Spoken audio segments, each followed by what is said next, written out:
वेदाहमेतं पुरुषं महान्तम् आदित्यवर्णं तमसः परस्तात् तमेव विदित्वाति मृत्युमेति नान्या पंथा विद्यते यनाय।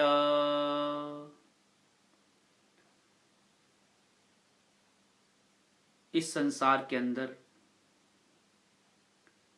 प्रत्येक जीव चाहता है कि वह संसार के समस्त दुखों से छूट जाए, वह समस्त क्लेशों से मुक्त हो जाए, वह समस्त प्रकार के विघ्नों को, बाधाओं को अपने जीवन से दूर कर दे और उसको संसार के अंदर अनेक प्रकार के दुख निरंतर दिखाई देते हैं। उन दुखों से छूटने का प्रयत्न सभी जीव अपने अपने स्तर के अनुसार करते हैं, किंतु केवल और केवल यह मानव चोले को प्राप्त करने वाली जीवात्माओं के पास ही सामर्थ्य है कि वह अपने समस्त दुखों को दूर कर सकते हैं। किस प्रकार से? इसका विचार जब करते हैं तो हम प्राप्त करते हैं कि प्रत्येक जीवात्मा यद्यपि दुख से छूटना चाहता है, और कौन से दुख से? मृत्यु रूपी दुख से, जिसे विद्वानों ने योग दर्शन में अभिनिवेश का नाम दिया है। जो मृत्यु रूपी दुख है, ये संसार का सबसे भयावह, सबसे बड़ा, सबसे जटिल, सबसे कठिन और दूर न किया जा सकने वाला, ऐसा प्रतीत होने वाला दुख है। क्योंकि जब भी हम किसी के घर में जाते हैं जहां पर किसी की मृत्यु हो जाती है, तो लोगों को विलाप करते हुए देखते हैं, अनेक प्रकार से शोक में आतुर व्यक्तियों को, स्त्रियों को, भाइयों को, बहनों को, सबको देखते हैं, तो हमारा सबका हृदय रोने लग जाता है, कष्ट में उनके दुख को अनुभव करता है। तब सब जीव, सब लोग यही चाहते हैं कि ये जो मर गया है ये मुक्ति को प्राप्त हो जाए। सबके अंदर ये भावना रहती है, हे ईश्वर, इस दिवंगत आत्मा को आप मुक्ति प्रदान करना। किंतु वह जीवात्मा जो अपने कर्म करके गया है, उन कर्मों के आधार पर ही उसको अगले जन्म प्राप्त होते हैं, अगले जन्मों के सुख दुख प्राप्त होते हैं, अगले जन्म के माता पिता प्राप्त होते हैं, अगले जन्म के परिवार, देश, काल, परिस्थितियां, ये सब उसको प्राप्त होते हैं। और वह फिर हमारी ही तरह, जैसे कि हम इस शरीर में आकर के कर्म कर रहे हैं, फिर वह हमारी ही तरह आकर के फिर से कर्म करता है। तो ये चक्र जो है, ये इसी प्रकार से चलता रहता है निरंतर। क्योंकि हम सब के सब, कहा जाए तो परिधि के ऊपर रहते हैं। आपने जाना होगा, एक केंद्र बिंदु होता है और एक परिधि होती है उसके चारों ओर। तो जो केंद्र है, उस केंद्र से हमारी यात्रा प्रारंभ हुई है। आज से नहीं, हजारों, लाखों या कहीं करोड़ों वर्षों से हमारी यात्रा चल रही है। हम सब ने कभी ना कभी मुक्ति का सुख लिया हुआ है, क्योंकि मृत्यु के दुख से छूटने का अर्थ है अमरता को प्राप्त करना। मृत्यु के दुख से हम तभी छूट सकते हैं जब हम अमृतत्व को प्राप्त कर लें। बिना अमृतत्व को प्राप्त किए मृत्यु से छूटना संभव नहीं है। इसलिए वेद में भगवान ने हमें कहा है कि मृत्यु से छूटने का यदि हम प्रयत्न करेंगे तो किस प्रकार से करेंगे। तो सबसे पहली बात है कि हमें ये जानना होगा कि हम जो आत्मा हैं, शुद्ध हैं, बुद्ध हैं, मुक्त हैं, मुक्त स्वभाव वाली हैं, अर्थात मुक्ति की इच्छा के स्वभाव वाली हैं। जब तक शरीर में हैं तब तक तो हम बंधन में ही हैं, क्योंकि ये शरीर किसी ना किसी कर्म का आया हुआ फल है। ये एक कहें कि हम एक बीज से वृक्ष बने हुए हैं और वापस हमें इस वृक्ष रूपी शरीर से बीज में ही जाना है। यानी हम अपने केंद्र, हमारा जो केंद्र है वो ईश्वर है, वो ज्ञान है, उस ज्ञान से हम अलग हो गए हैं। उस आनंद के भंडार परमपिता परमेश्वर से हम अलग हो गए हैं और इस शरीर में आकर के उस ज्ञान को हम भुला बैठे हैं। हमें क्या करना है, इसी शरीर में रहते हुए ज्ञान विज्ञान को प्राप्त करके वापस अपने केंद्र पर, वापस अपने ईश्वरीय अनुभव पर लौटना है।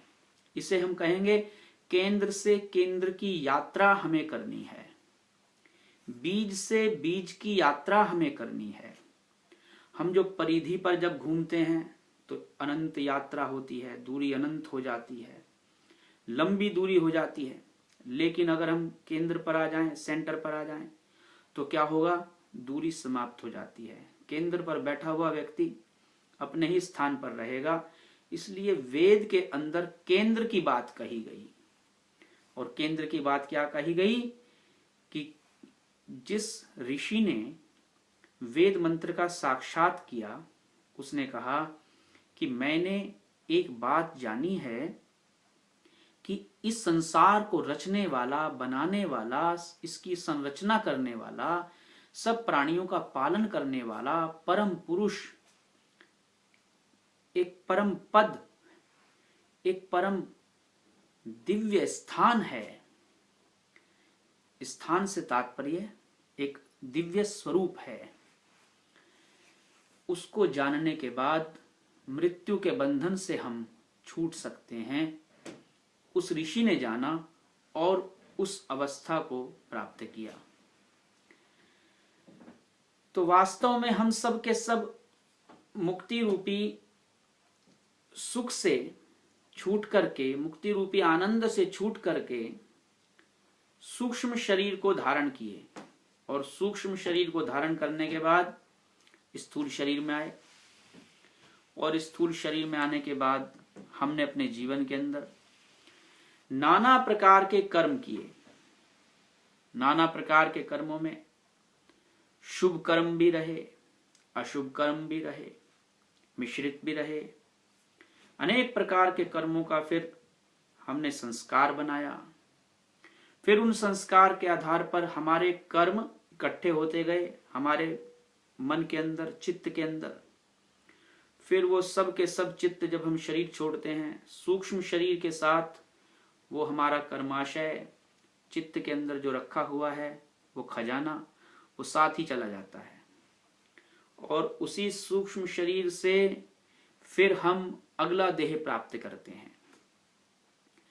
लेकिन जब कभी हमें सत्पुरुषों का संग मिलता है, योगियों का संग मिलता है, महर्षि, ऋषि जो अनेक सत्पुरुष हुए हैं, उनकी वाणी सुनने को मिलती है, वेद का ज्ञान हमें प्राप्त होता है, और तब हम अपने चित्त के अंदर बैठ करके विचार करके ये सोचते हैं, ये मंथना करते हैं कि आखिर इस सूक्ष्म शरीर का प्रलय कैसे किया जाए, इस सूक्ष्म शरीर को वापस कैसे भेज दिया जाए।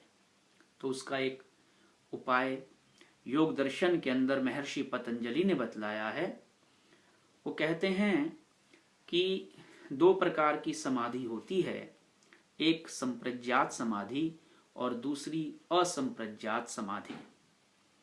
संप्रज्ञात समाधि में आप एकांत देश में बैठ करके अपने मन को शांत करके ईश्वर को ओम के नाम से, सर्वरक्षक के नाम से ध्यान करते हुए शांत अवस्था में बैठें, चिंतन करें। जब चिंतन करते रहेंगे, मनन करते रहेंगे कि वह परमात्मा किस किस प्रकार से हमारी रक्षा कर रहा है। ये मानव शरीर दे करके उसने हमारी रक्षा की है, ये आंखें दे करके, ये कान दे करके, ये वाणी दे करके, माता पिता दे करके, संसार के समस्त साधन दे करके, अन्न, औषधियां, वनस्पतियां, फूल, फल आदि सब दे करके वो हमारी रक्षा कर रहा है। जब ये भावना हमारे अंदर आए, उसके बाद ईश्वर का धन्यवाद करें। जान लें कि ईश्वर सर्वव्यापक है। मेरे अंदर बाहर, आगे पीछे, ऊपर नीचे, सब दिशाओं में मेरे ईश्वर का वास है। मैं उस ईश्वर की गोद में बैठा हुआ हूं। ऐसी स्थिति बना करके जब हम स्वयं को ईश्वर से जोड़ लेते हैं, तब ईश्वर का अनुभव और हमारा अनुभव जो होता है और इस प्रकृति का जो संसार का ज्ञान है ये हमें होता है, उसको संप्रज्ञात समाधि योग दर्शन में कहा है। फिर जब हम उसी अवस्था को परिपक्व बना लेते हैं तो हम उस समय अपने समस्त जो संस्कार हैं उनको दग्ध बीज कर देते हैं, उनको जला देते हैं, उनको हटा देते हैं। और जब वो हट जाते हैं तब हमारे चित्त में मात्र ईश्वर का ही बोध रहता है। तब जैसे एक बूंद सागर में जाती है, ऐसा ही बोध होता है जैसे कोई पुत्र की इच्छा पिता करता है, पिता की इच्छा पुत्र करता है, तो वो उसको तुरंत अपनी गोद में लेकर के, अपने अंक में लेकर के उसको अपना आनंद देता है। ऐसा ही परमेश्वर हमें आनंद देते हैं, हमें सुख देते हैं जब हम उसकी ध्यान की परिपक्व अवस्था में पहुंचते हैं तब। इसलिए हम सबको नित्य प्रति एक ईश्वर का ध्यान श्रद्धा भक्ति से करना चाहिए, अपने केंद्र की ओर लौटना चाहिए। जब तक केंद्र की ओर नहीं लौटेंगे तब तक हम आनंद को प्राप्त नहीं कर सकते, मृत्यु से नहीं छूट सकते। इसलिए मृत्यु से छूटने का एकमात्र मार्ग है ईश्वर का ध्यान, ईश्वर का ज्ञान, और उस ज्ञान को अपने कर्मों में लेकर के आना। ओम शांति शांति शांति। सबको नमस्ते।